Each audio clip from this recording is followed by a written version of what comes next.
এই যে ডক্টর মোহাম্মদ ইউনূস আমাদের লিডার, উনি যে আমাদেরকে জাতীয় ঐক্যের আহ্বান জানিয়েছে, ওনার আহ্বানে আমাদের সাড়া দেওয়ার দরকার আছে না নাই? রাজনীতিবিদদের যে ডাকছে, খুশি লাগে নাই আপনার? আলেমদের ডাকছে, খুশি লাগে নাই? আলহামদুলিল্লাহ বলবেন না?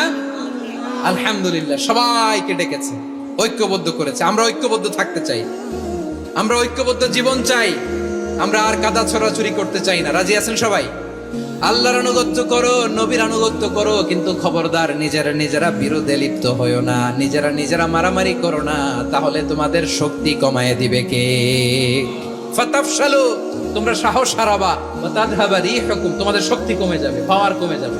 তাহলে আমরা যদি নিজেরা মারামারি করি, আমরা নিজেরা যদি বিচ্ছিন্নতায় লিপ্ত হই, আমরা যদি মতানৈক্য করি, তাহলে আমাদের শক্তি কমে যাবে, ঠিক কিনা?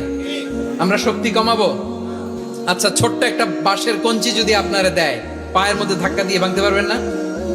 এরকম বাঁশের কঞ্চি যদি 20টা একসাথে জোড়া লাগায় দেয়, ভাঙতে পারবেন? কথা বোঝে নাই মনে হয়। চিকন একটা বাঁশের কঞ্চি দিলে ভাঙা যাবে না? এরকম চিকনই 20টা বাঁশের কঞ্চি একসাথে লাগাই দিলে ভাঙতে পারবেন? কারণ যখন আমি একা থাকি তখন আমি ব্যক্তি, যখন আমরা সবাই মিলি তখন আমরা শক্তি।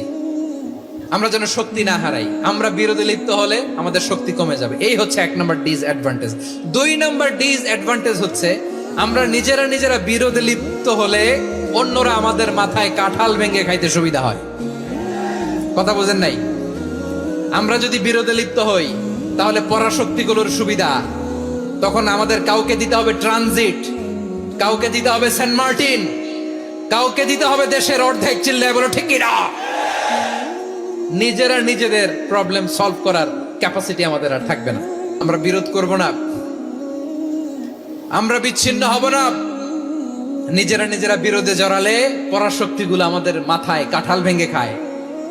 তখন ভারতের পিছনে দৌড়াতে দৌড়াতে, আমেরিকার পিছনে দৌড়াতে দৌড়াতে আমাদের জুতার তলা ক্ষয় হইয়া যাইবে। নিজেরা নিজেদের প্রবলেম সলভ করা যাবে না। আমরা যদি অন্যের পিছনে না দৌড়াতাম আর এই বিরোধকে থামাতে পারতাম, বাংলাদেশ আজকে যেখানে আছে তার কমপক্ষে 50 গুণ সামনে থাকতো। চিল্লায় বলেন ঠিক কিনা?